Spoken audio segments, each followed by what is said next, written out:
The CMH Group, not just your local dealership, but the motoring team dedicated to your vehicle needs. Whether you are looking to buy a new or used car online or in one of our many dealerships, our trained staff will be there to guide you. With our state-of-the-art service centers, products and parts, we guarantee peace of mind. The CMH Group isn't just the first choice, we are the only choice.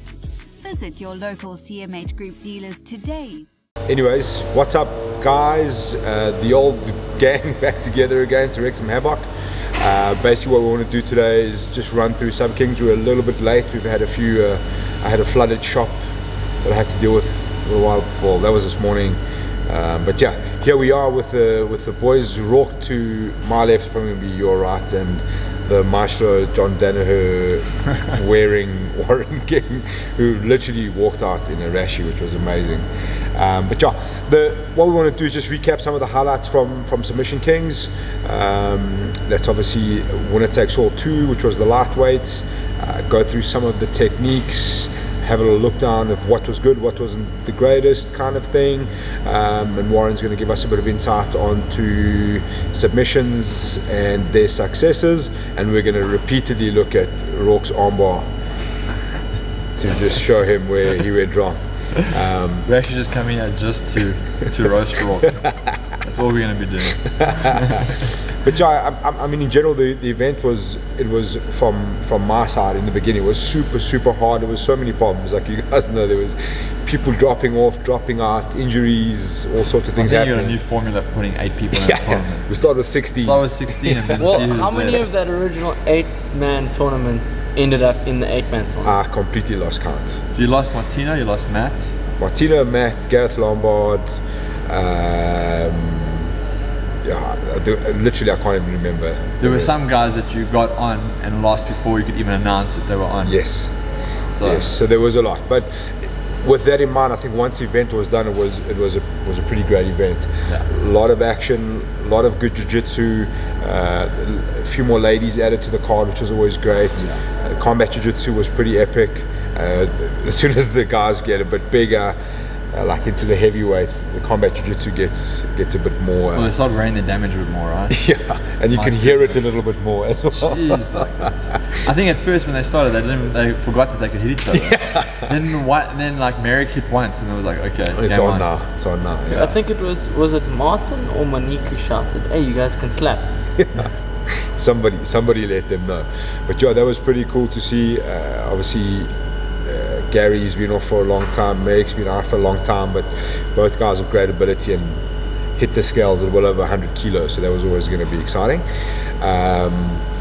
The 8-man, it was one of those funny things, because it was, I mean, Reese was obviously up there with the favourites. Him and Sandile were obviously always going to be the favourites after losing guys like Martino and Matt Taylor. But that still had the pressure. They still had to go through the gauntlet of winning 3 fights to win. Yeah. And then Sandile was pushed through on a few fights.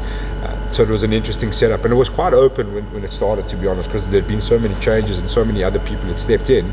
There was a lot of kind of like unknown, you know. Yeah. So it's not like in that setup, it's not only the unknown of who you're facing, it's the unknown of how fast you're going to be able to get through that person to be fresh for the next round, and so on and so on. Yeah. So that was quite intriguing for me. Obviously, we also lost Johan versus Zach, which has now become the cursed fight of Submission Kings. It's the Khabib versus Tony. Well, look, I wouldn't go that far. But it's definitely a difficult one. Is there a timeline on Johan return? I think he'll be back for the next one. The problem now is getting those schedules to align again. Yeah. Obviously Zach's got an MMA career. He's he's coming off of a win, so his schedule is probably going to ramp up, I'm assuming. And I do know. How long is Luke Griffith here for? I don't think long enough, sadly. Not long enough. Not long enough, sadly. But yeah, I think it was a great night in the end. There's a couple of things that stood out for us that we want to look through. A couple of top performances. It's actually been a couple of weeks that my brain is so fried I can hardly even remember the ones that stood out. But there were some great submissions, obviously, that we've spoken about. Yeah. I think we kicked it off with Kiara versus the first fight was the junior fight, which was Reese and JJ. Young Reese Jory and JJ, and Reese Jory getting the win with the short ankle lock, which was which was he put in his notes as his favorite submission, which was interesting, and it kind of seemed that was what he was working for most of the fight. He won last year's kids sub kings going straight ankle against most of the guys. Sure. Who did he beat in the finals of that? At the last sub kings. Because he beat Logan in the semis. Yeah. I can't actually even remember. That's November, but that might as well be 10 years away. I mean, the exciting thing is to see him versus Yusuf. Yeah, well, that's where it is now. So I've put it to Yusuf's team. If that's what they want to do, they were quite tempted to have a look at an adult fight. They mentioned some names, But like I said to him, I'm like, I don't mind if that's what you want to do. You get armbarred once and everyone wants a piece of it. No, they had said that before in their defense. The thing is, like, for Yusuf, once you cross that bridge, you're not really coming back. To the youth. That's exactly what I said to him. I'm like, if you guys want to do that and you want to send him into like an adult pro style fight, we can't bring him back. You know what I mean? Yeah. That's it. That's where he stays. Like, it's going to be a bit strange. I mean, you know, if let's say he goes and wins against an adult opponent, and then bring him back. Kid again. Yeah, like you just can't justify it. So maybe he does one more kids fight and then hops over into the adults division.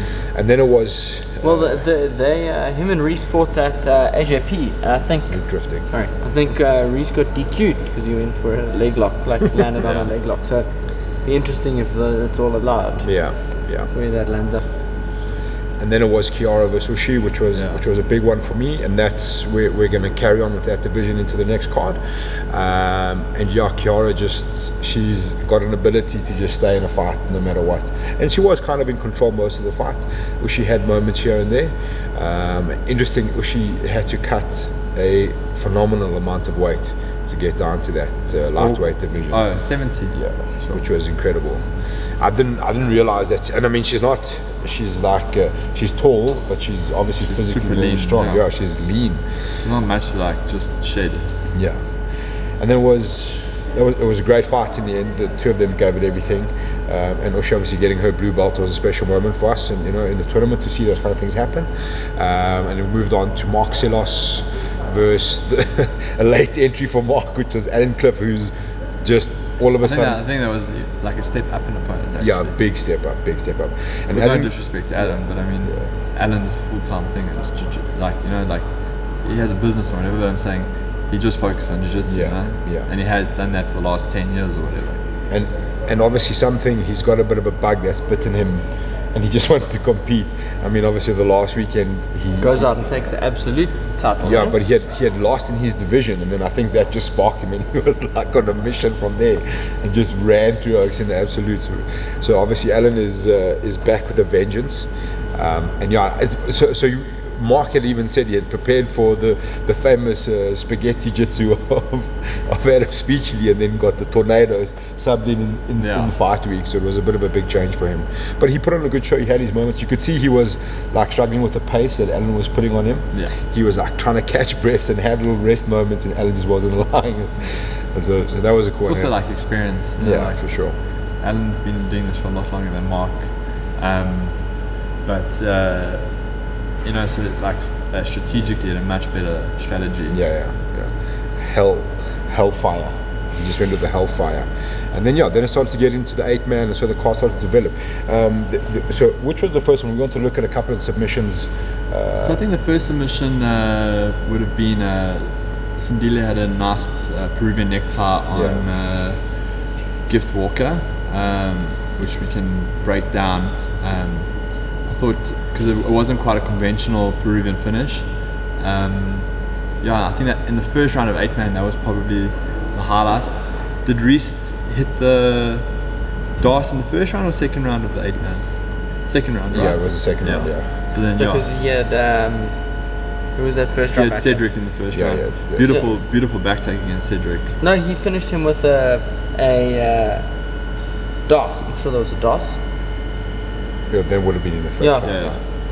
But I'm saying he had a beautiful back take against Cedric. With Cedric dislocating. So we're going to start there. We're going to take a look at the Peruvian. Yeah. Let's get it. Punching him around for the last decade, but now he's lifted some weights and got good at fighting. Ooh. Oh, That was tricky, but good work. didn't like the way Gift fell over his knee there, if I'm honest. But seems okay, thank goodness. It's also interesting. It's a very different crowd to the last event. Sure. Like, there's a few similar faces, but there's a lot of new faces, Sure. which is, you know, it's great to see. I mean, obviously that's Oh, because good there's new breakdown people position fighting. there. Yeah, and I think it's guys starting to trust the brand that we're trying to put on a good show, you know. But also, like, we're trying to get as much of the community involved in terms of fights. We want to reach out to guys like Kiara, for example, was in the quintet but didn't get a chance to perform. So we wanted to bring her back immediately. Well done. Great work for Sindile to keep tightening, keep it going until he finally got the tap. Great job. Okay, so with Sindile's Peruvian necktie, he entered from, he was trying to set up the dance at first, right? So he worked in for the breakdown, right, where you try to break his opponent's posture. So he was trying to break it down, then Gift was posturing up, so he came high. Then he connected onto the head. So traditionally with the Peruvian necktie, right, you try and break the guy down as much as possible, and you want to connect your hamstring to the back of the top of his head, and connect your hands to the blade of your hand, and get under the chin. The hamstring curl is actually what puts the pressure onto the head, and then obviously your connection underneath the chin is what gives you the choke. So what happened with Sindile is he was trying to break his opponent down with the conventional breakdown for the dice. Then he came high.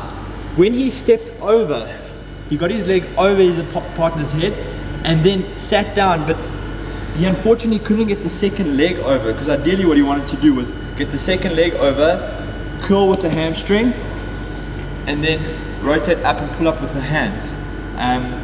But Gift tried to suicide roll out of the position. So when he came up and got the leg over, he rocked back and Gift landed down to the mat. So Sindile still had the hamstring pressure on the back of the head, right? But he didn't have the leg that goes over the back that stops the suicide roll. But he obviously had a good connection to the neck, right? Because he extended and got the tap, because Gift's shoulder was actually connected to the mat. Okay, so with the position, right? If you're going for a conventional Peruvian necktie and you get the step over, right? The guy on the bottom, his defense is to roll. Right? So that's why you want to get the second leg over the back. The second leg over the back prevents the suicide roll. But what happened is that Gift suicide rolled into his shoulder, pinning himself to the mat, which allowed Sindile to finish the Peruvian, right? Ideally what Gift wanted to do is, as he dropped back, is actually roll to his back rather than the shoulder. Because now he's still in danger, right? Because he's still got this connection. So you can either go anaconda or go long arm onto the dice, start running back up to the top. There's a lot of like transitions that you can do there, even if you came back up to the mount, like whatever you want. The problem is that when Gift rolled, he rolled into his shoulder, pinning himself to the mat, allowing Sindile to finish the choke. Sindile tried to get this leg over, but he couldn't, right? So he just came back up to here and he finished the Peruvian from this position. Because he still had the hamstring connection to the back of the head. You could get the extension onto the head, finishing the Peruvian. So Well, Roarke immediately shooting for the, you know, sitting down, avoiding the judo at all costs, which is what you would come to expect. And this is what I was interested to see, is what sort of effect the grips play. You know, will Lutando have an advantage in the grips?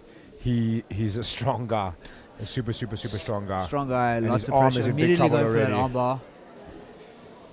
Roarke doing an okay job at, you know, keeping that, but he needs to separate Shorty's legs, which. And you know, as being a very well experienced judoka, this is a position that Shorty would be well experienced in. And Roarke is very good at escaping this position, but in the gi it's a little bit different. Big trouble. Tap. Oh, there's the tap immediately. Brilliant display by Shorty. That's the difference between insane judo.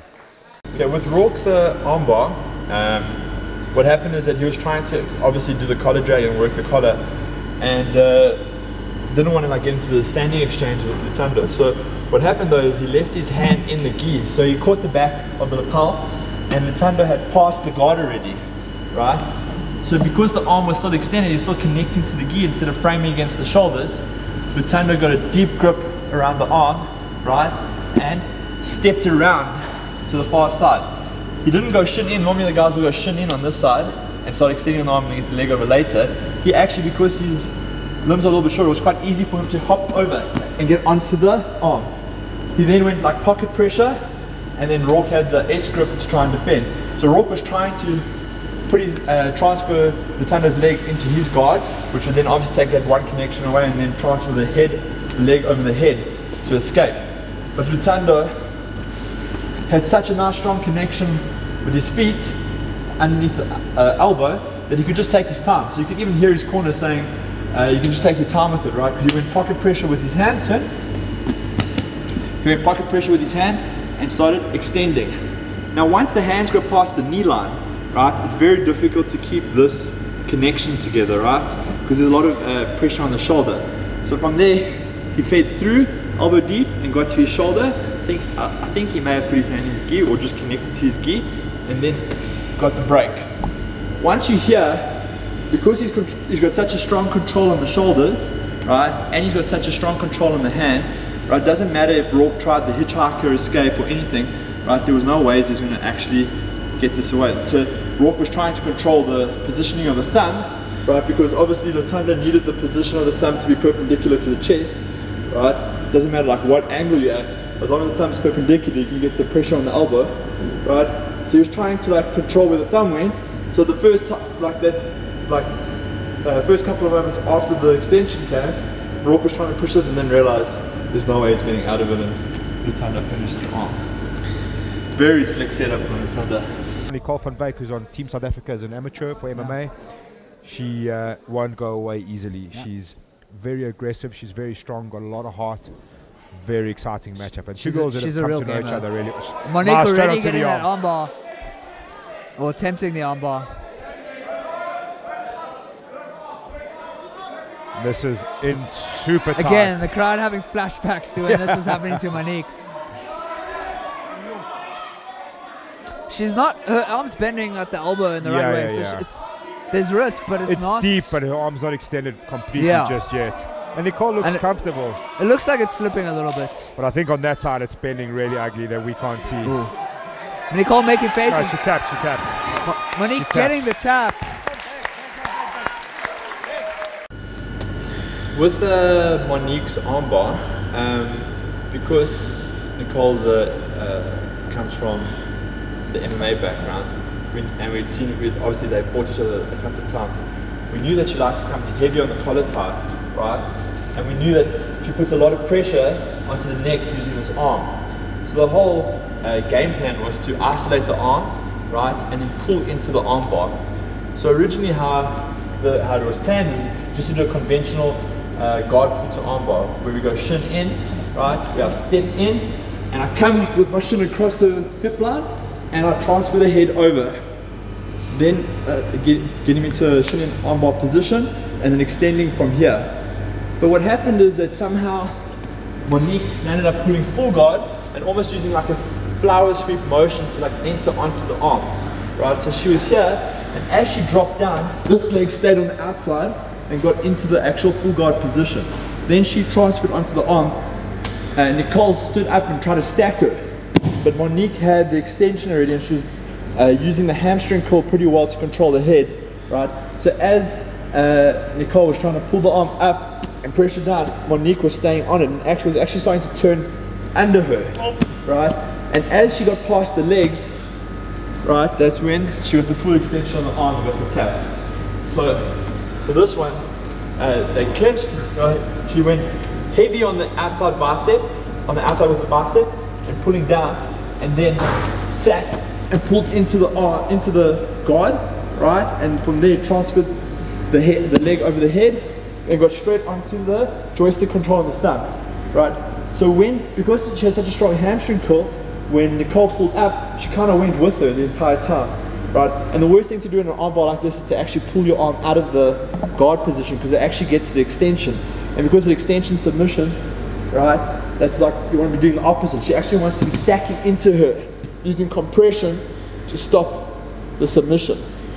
So yeah, that was a really quick fight, really good finish. And thing is, his opponent's partner here has still obviously been struggling with a bit of a rib problem, so he winced a bit there. I'm guessing those ribs are feeling a bit sore. Oh, slick move. Imanari roll to knee. Is that a knee bar? Looking for the heel hook. Yeah, looking for the heel hook. I mean, this is the smartest decision, is to get the leg lock. Massive, massive moment. And we're gonna get our wish. He's getting up. Okay, so we're gonna look at Dylan's Imanari entry onto the leg. So Bill's tried this a couple of times in competition. I think he tried it in the absolute division of the previous Submission Kings. And it's something we like to do a lot here.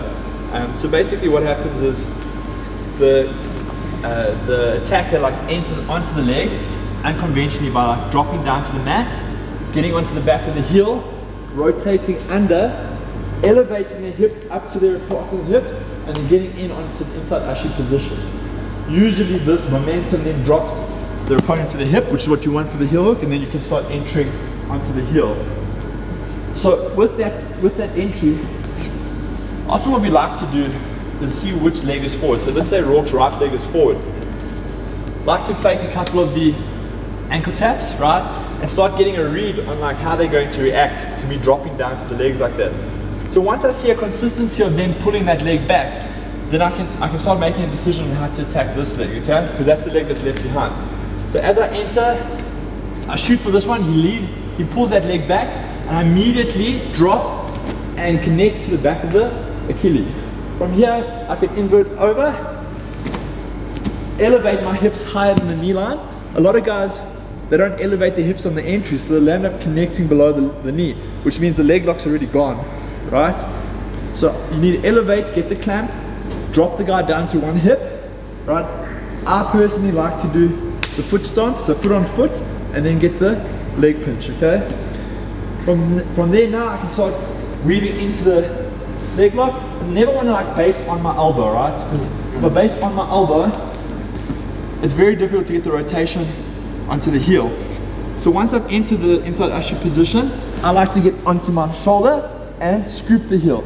I like to use a butterfly grip where I connect the palm of my hand to the actual base of the heel, right? And then I connect the second hand onto the wrist, right? Which is quite a strong connection. So once I'm here, I get onto my shoulder, right?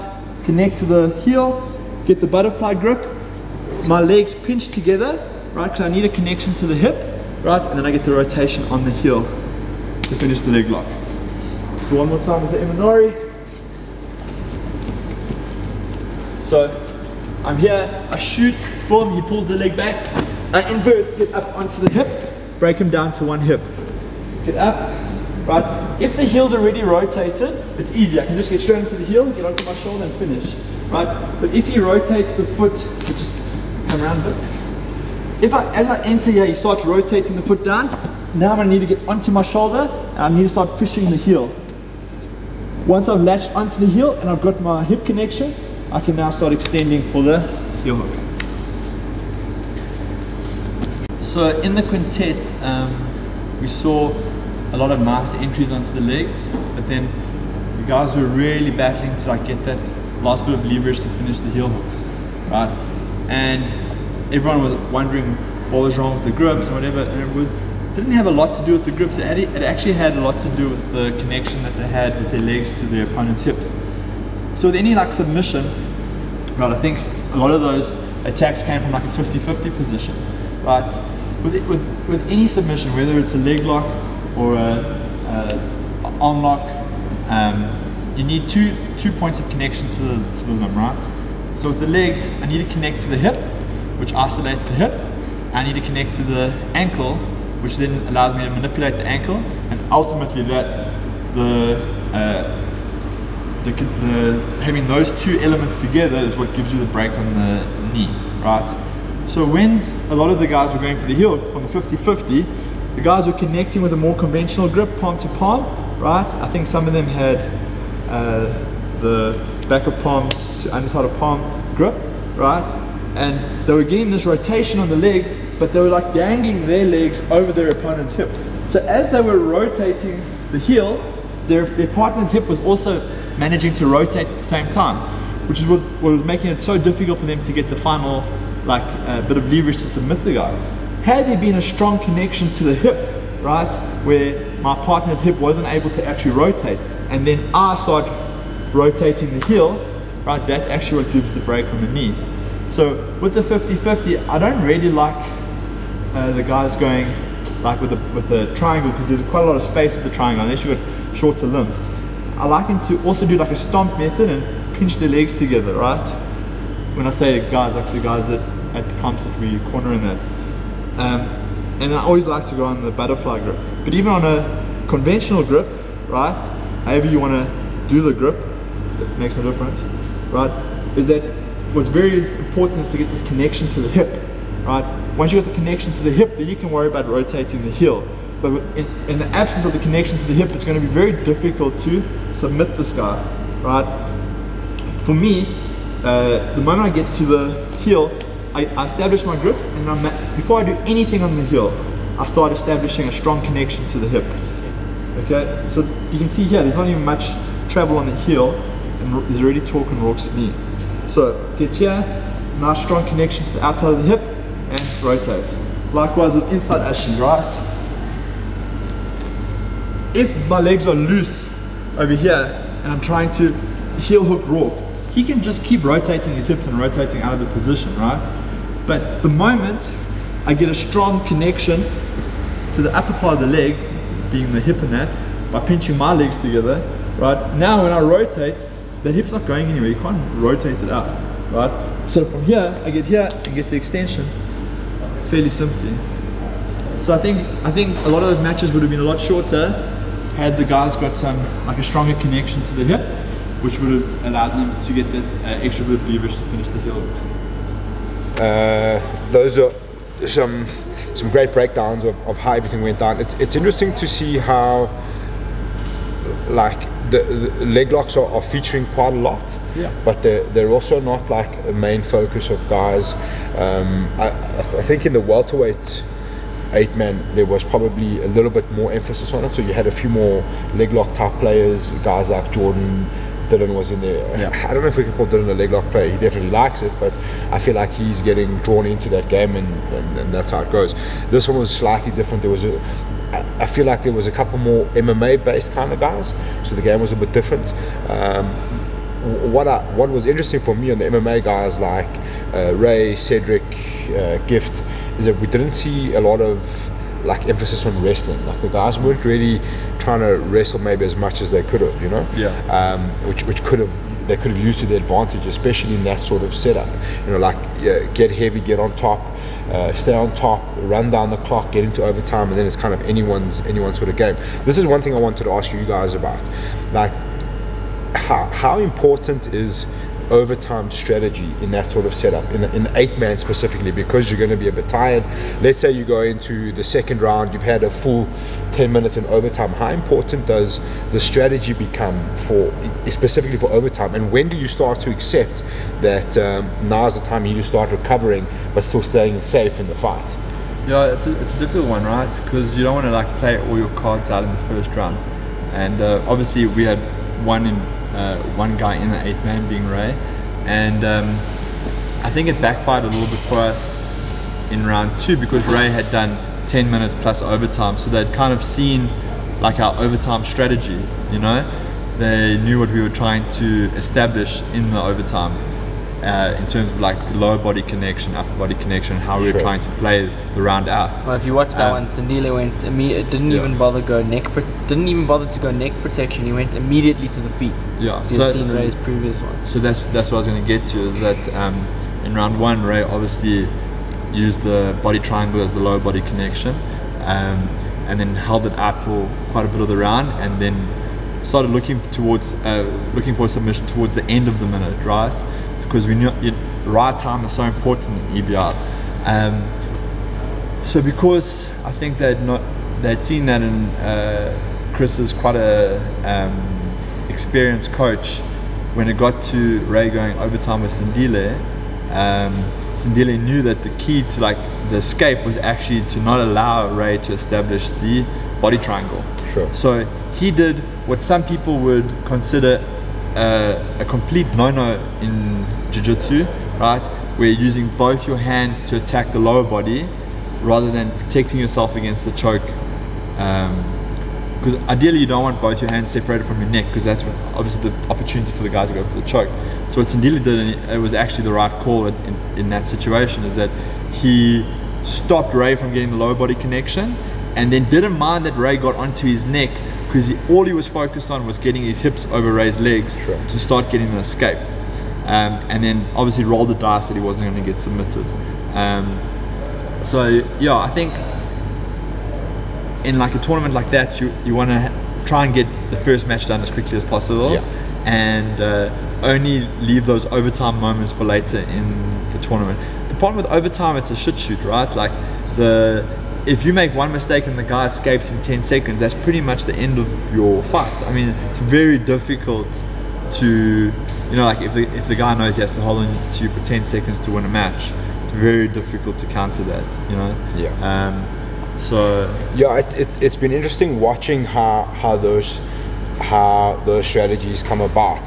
Even like looking back at some of the fights we've seen go into overtime, there's often been times where I've been like, what would you do here? Do you take the back and attack, or do you defend here? Like, what makes more sense if you're tired? You know what I mean? So it's been interesting to see how guys go about it, and what their kind of plan is for that. I mean, obviously guys are going to be repping that out in the gym. We haven't seen a spider yet, which is pretty interesting. Nobody's opted for that spider control. It's high risk, eh? The problem with the spider web is that if you have good braking mechanics on the arm, right, there's a good chance you're going to get the submission. And if the fight has gone long enough, there's a good chance that there could be a very fast escape as well. So it's a very high risk position to start in. But some guys that are like arm lock specialists, like, they'll immediately go for that spider web. But I just don't think you've had one of those guys go to the overtime yet, you know? Do you think that like in a situation with a gi, maybe you'd see guys look at that a bit more? Well, I think potentially. I think it's a bit easier to play that position in a gi. But like the reality is, like a lot of the guys that have been in the 8-man are guys that love to choke and love to attack the legs, right? So I think maybe if you saw someone like Lutando go into an 8-man, you might see him go for a spider web, because I mean, it's evident that he's got a strong armbar game. Personally, for me, if I was in an overtime position, I'd prefer to go to the arm than to the neck. But I think you have to find out from the fighter like what their strength is, you know. I think back's easiest to control your partner, you know. It's less risky. But yeah, it'll be interesting to see who's going to select the first spider web. Yeah, so like besides the overtime, I think what I've been watching is trying to kind of see like who's going to wrestle, who's going to sit down, and like how different people. Reese has been quite interesting to watch, because his game, he comes out with pressure and pace immediately, and that's what he sticks to, and he keeps bringing it. And like that's obviously confidence in his cardio, confidence in his ability to get the finish and those kind of things. And like just to see how in that sort of tournament style, that knockout style like that, where you're gonna have to have 3 good fights to win, how guys go about their business. And I was saying something like Jordan Leclerc showed a great way to win that. Very calm, cool, collected, no wasted energy, no like over explosive movements. Everything was cool, calm and collected, and he got it done quite easy. Whereas Reese was completely different. He came out and just stuck to the pace, and then just put pressure on guys. And I feel like his submission game is so good that he knows he's going to force a mistake with the pressure, and the second he sees it, he's going to take it, which has been cool to see. You have to imagine though that you know, like the Renzo Gracie guys, starting with the like Dano Desquad and that, they've had the most experience in these EBR overtime rule sets. So you have to imagine that Kurt's picked John's brain a bit in terms of strategy in these tournaments, and how to enter the overtimes, how to, you know, like how to like strategize for each fight, you know. So it's no surprise that someone like Jordan like makes it all the way to the final, making it look relatively easy. And even like the Koch brother, that I mean, he surprised a lot of people. You know, he did very well in that in the lightweight 8-man. So yeah, it does come down to a lot of I think the best strategists are turning out to be the top gyms in these pro events, right? They're coming with the best strategy. I feel like the gyms that are just coming there and just fighting however they want to fight are kind of being left behind, a gap being created. Just on Kevin Koch and he's also immensely light, realistically a featherweight, him and his brother, which has been interesting to see, like how guys kind of slot in between the two weight classes. He had a sneaky little heel hook in the first round, right? Yeah. That was good. I think he surprised a lot of people. He did really well. And yeah, just a super cool guy as well. Him and his brother, they had a, I think if you speak to them now, they will tell you they would have had an interesting night in Joburg afterwards. They weren't too keen on getting much sleep. I think I'd like to see more of the Renzo Gracie guys compete. Like I would have loved to see Martino compete. You know? Well, that sets you up nicely for the title fight, right? So without him being in the 8-man, without him being in the 8-man, it's now set your title defense up nicely. Yeah, it works out quite nicely for us, and I did kind of mention it to Reese already. I think like that would make the most sense for us as soon as everyone goes to ADCC and does their thing, and comes back and settles down. We'll probably start looking at that at the end of the year, because that's the next evolution for us. Obviously the tournaments is great to set up titles quite quickly and in a, I don't want to say justifiable way, but a way where it's like you got to go earn that title against 8 of the best we can find, you know. And then it starts to develop into title defenses and things like that. So you know, like if Jordan's going to come back before the end of the year, there's a cool title defense for him. There's a couple of names we're playing with. So those are the kind of things that we want to get going. So yeah, I'm super stoked with that one. I think everyone was excited at the prospect of seeing Martino and Reese go at it. So I think we'll still get that opportunity. But yeah, it's been a lot of fun and a lot of good entertaining jiu-jitsu. That's been a big thing, and I think a lot of people looking in that you know, maybe a couple of people that are like new to jiu-jitsu are kind of starting to understand that we have very highly skilled and highly talented jiu-jitsu practitioners in the country, and these guys are up there with some of the best in the world, you know. And I think that's been one of the best moments for me personally, to see and to showcase that like there are an immense amount of skills here. You know, I think PESFA have really like led the way in terms of showing up and like shocking everybody continuously, just how good their jiu-jitsu is, you know what I mean? I think that's, and their competitive jiu-jitsu, you know, and like let's say in most of the gyms that have been actively competitive, it's just how good the jiu-jitsu gets every single time. We saw a lot of it on the weekend now as well with the tournament style, just how much that level is going up and up and up all the time, which is awesome to see, and it's super exciting. Well, it's interesting to consider that you had no professional jiu-jitsu 6-7 years ago. You know, there was Unanimous 1 and Unanimous 2, but those are two very isolated events. I feel like, you know, like if I take like myself for example, from white to purple belt, I competed a hell of a lot, right? We try to compete as much as possible, got like so many matches, won lots of titles, whatever, but then like there was nowhere to go from there, you know. So like for me, I made a decision to go and try professional MMA, right? Had this existed when I was at that stage of my life in jiu-jitsu, I would never have even like thought about MMA. I would have skipped that whole idea completely and just gone straight to professional jiu-jitsu, right? Yeah, look, that's not happening, but yeah, I think it's so awesome to see that like guys like martial artists, combat sports athletes have a different outlet for their jiu-jitsu, for their like competitive career, you know. Sure. Also like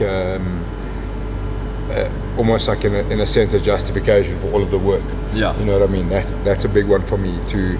I mean, the medals are obviously always great, and we've put a lot of work into ours, but like a title is a different thing. You know what I mean? You've gone out and stated you're the best of your weight division in the country, you know, and that's a big one. I know everyone, and I know one of you two or that man sitting down there is going to ask me the question of the next one.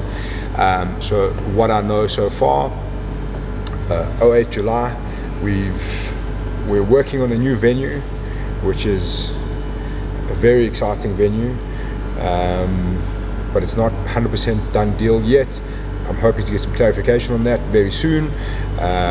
We're going to do a middleweight winner takes all, which has already got 17 names this time.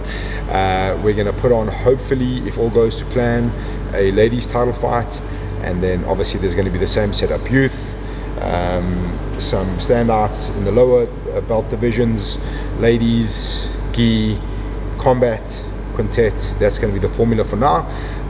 So yeah, that'll be 8 July. I think we'll have a couple of promos and stuff dropping reasonably soon, depending on J-Rod. But yeah, that's what's coming, that's what's going to be happening. 8 July, it's a nice long break for everyone to relax, and then you can get your beaks wet a little bit again towards the end of the year. Middleweight's coming up next. Thanks for tuning in. We'll chat to you guys soon. Peace.